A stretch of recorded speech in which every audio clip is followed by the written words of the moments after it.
Hello, this is Ken Ferrie with this week's Boots in the Field. This week, we're going to bounce on over to the western side of the state and visit with our regional agronomist, Matt Duesterhaus, who works with our customers over there at Ursa Co-op. Matt, glad to have you on the podcast today. Yep, glad to be here. Let's start out with a crop report. I know you got two sides of the river, the Missouri and the Illinois side that you're farming in and working with over there. Maybe let's break that down and do them both separate. What are you seeing on the Missouri side? Yeah, so yields have been pretty good on this side of the state. We had struggled a little bit in the spring with the wet start, but we've had rainfall all the way through, and anywhere where the drainage was good, especially over in the hills of Missouri, we're tapping some 240 bushel yields on corn and 60 bushel averages on beans, where typically that's about 60 bushel higher on corn in some areas, and probably as far as beans, usually we'd be in that 40 to 50 range. So some pretty good yields over there in the hills where we've got water moving off, and normally we're worried about running dry late in the season. This year we had plenty of rain to carry us through there. The areas of where you got water damage on the Missouri side, or are they going to be big enough to pull these field averages below the APHs, or guys going to be able to hang in there? I think we're going to hang in there at average to maybe slightly above average as we get, move east from Missouri down into the river bottoms and even across the river. Some of those low areas, wet areas, ponds, heavy clay gumbos that struggle with drainage. That's what's bringing those averages, field averages down, keep them in that 180 to 200, 210 range. There's just too much out there, too many acres in that area that's in the 100 to 150 bushel range. So drainage is definitely a big part of the yield story, and I think we're going to see that on yield maps this fall pretty evidently.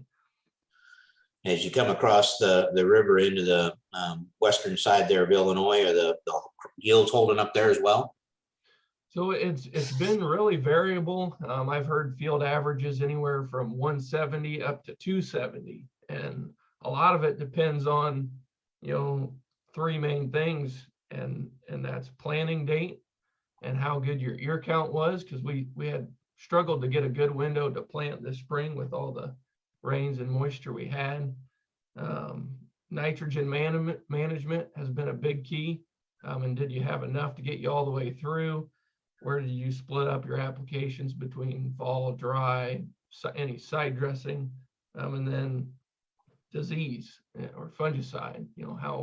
How green did that plant stay towards the finish when we were filling out those kernels? So if any one of those three aspects kind of wasn't covered, that's where we're back to average. But for guys that got planted in good shape, had good ear counts out there in the fall, managed their nitrogen and controlled some of that disease with a fungicide, that's where we're tapping the upper end of the spectrum in the 240 to 270 range on yield. But as soon as we take one of those three aspects out, that's our limiting factor, and that's what's keeping us down around average. We had plenty of rainfall this year, but some of those other things became limiting. Yeah, I remember you guys were kind of at a standstill for quite a while over there with the weather pattern that just kept racking through there. It seemed like you were getting 3 out of 5 days you were picking up rain. Yep, it was a struggle for some of the times, and we're just starting to get into some of that corn where the replant has occurred. So that Mother's Day planting date time frame, on the better soils, stuff that was replanted is hanging in there with yield. But as we move to the side hill steeps and the wet areas, some of that replanted area just stayed wet throughout the season. So we're not picking up a lot of bushels in those replant areas. Again, that's dragging some of that yield down and keeping it around average. So I think for the most part, guys are happy or satisfied with their corn yields around here, but maybe we're expecting a little more. Just didn't have that good grain fill time frame based on all the disease we had and any nitrogen issues. Maybe go from there, as I know you've been working on plots over there as well as the guys over here. You know, again, right here in the local area where we picked up 2 8-inch rains in 19 days. You know, probably some of the hardest hit from a nitrogen perspective is our fall anhydrous that wasn't backed up with any side dress in.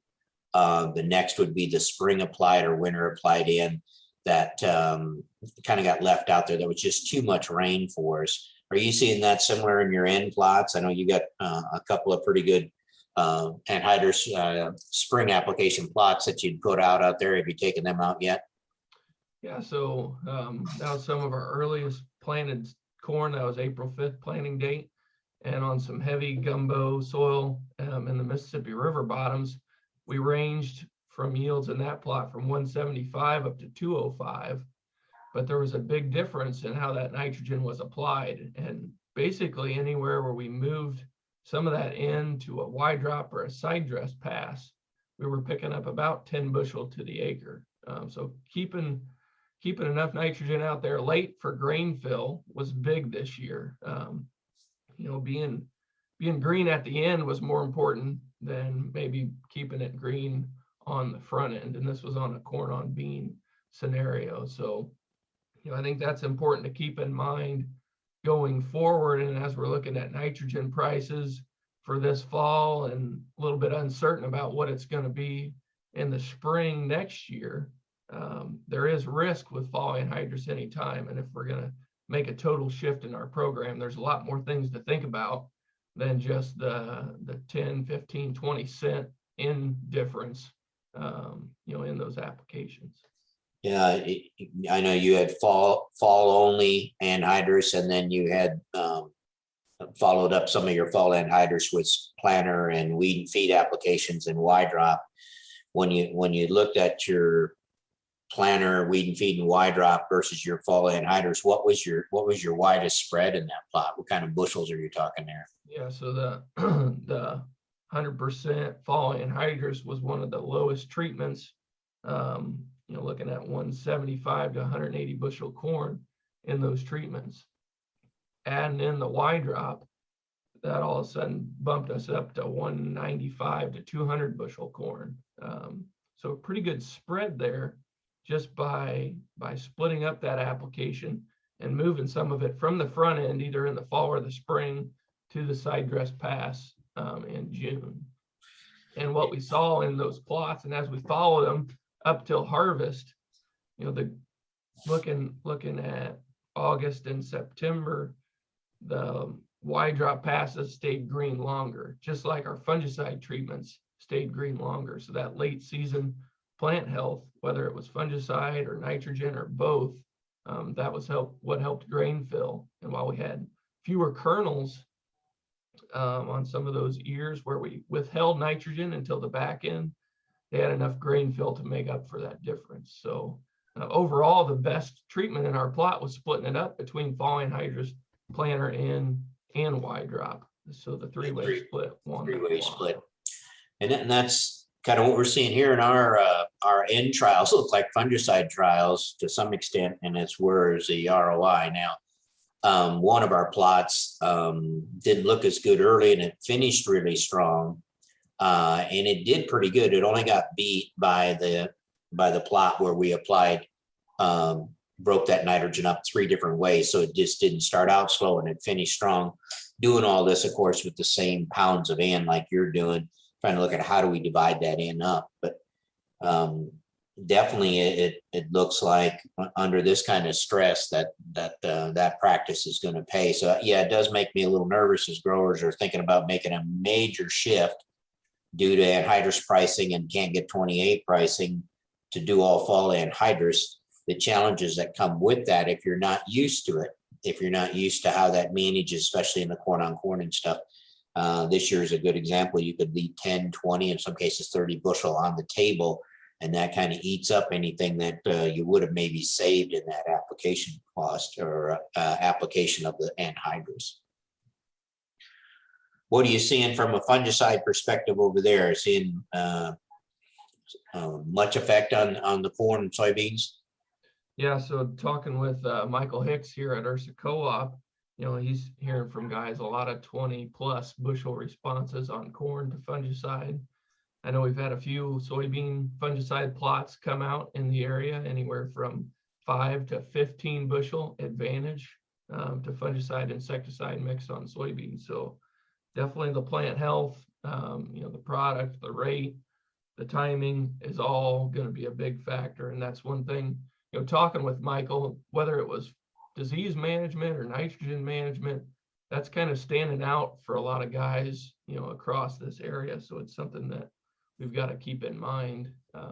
And a lot of people are starting to think about hybrid selection for next year. And I know you guys have talked about this, thinking about some hybrids that are more tolerant or showing tolerance to tar spot, because there's not a lot of ratings that are publicly available right now. So we need to keep an eye on those as we're going through. Yeah, and I would throw that out to all your customers too, is to be making note of those hybrids that seem to be standing out in this year of disease. And maybe make note of those that are just trashed. Not that that's a bad hybrid, but we're learning something about these hybrids to say how we're going to have to protect them. And we're pretty confident tar spots here to stay. So we got to devote effort on figuring out what's going to be the quickest and best method for handling this tar spot. Right now it's hybrid selection. We're seeing guys calling in some very consistent numbers, meaning that if one guy says this is my best number, the next guy calls in and says, well, that number's trash for me. You realize it's just depending on where it was. But when you get multiple growers starting to call in the same number and they said, put that on the good side of the list, then you start to believe that, yep, that hybrid's got the ability to handle this tar spot. And on the fungicide, side, it looks like so far as we work through these plots, spraying twice, for a year like this is probably going to pay some pretty big dividends. I hear you have one that's even sprayed 3 times. You seen any visual in that? Yeah, we're seeing huge visuals, areas where the airplanes have overlapped. So you've got 2x rates, and even areas where we had one plot where we were spraying bean fungicide and we added that, hung the boom over on the corn. So we've got doubled airplane fungicide for a 2x rate, plus we sprayed the bean fungicide on the edge, the 40 feet. And it's amazing the top half of that plant is still all the way green today on the 3x application rate. Go to the 2x, it's a little less green, and go to the 1x rate. And it still looks better than the checks. But the more times we were spraying fungicide, the greener that gets. It's just going to be a question of where is the ROI again, and how many times can we afford to make those applications through the year. In a disease year like this and a susceptible hybrid, there's a chance that it could be a positive ROI for 3 times, but can we get it done? And you'll be harvesting it in December. Right, yeah. But where do you think you're at percentage-wise on corn and beans as far as bean harvesting? I'd say around here, most guys, especially with the weather this past week, have chewed up a little more corn. We're probably approaching about the halfway mark for corn and maybe a third done with soybeans. But a lot of the soybeans that have came out so far have been either the early planted or the early maturity, or both.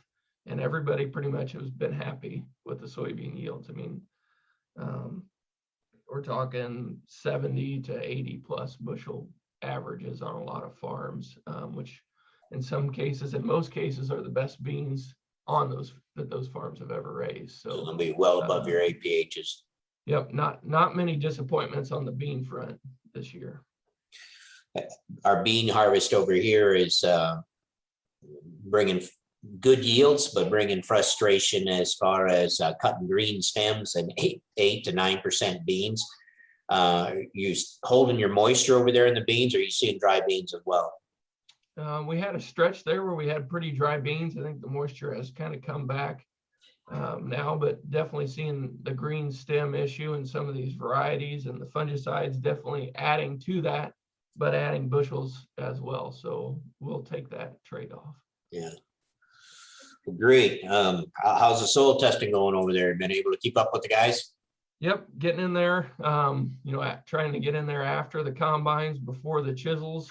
So if you've got soil testing orders, keep those coming in and we'll try to get them through. It takes a couple days to get those fields ordered and prepped for sampling, a day or two. So the further we know ahead, if you're wanting a field sampled, the better chance we can get in there and get after it and get your Rex back to get the lime and fertilizer spread as needed. Yeah, and definitely if the crews can get in there before the chisels, it makes it for a good, better sample collection, and it's easier on the crew. We've had a few guys jumping the gun already and chiseling some of these fields that before we get there. So anything they can do to get those called in ahead of time, that makes it easier for everybody else. So, well, with that, Matt, I appreciate the time this morning and hope the rest of the harvest goes good for you and all your customers over there. Yep, same to you guys. Keep on cranking. To stay up to date, check out our website at croptechinc.com and subscribe to our podcast, Boots in the Field Report. Keep her safe, keep her moving.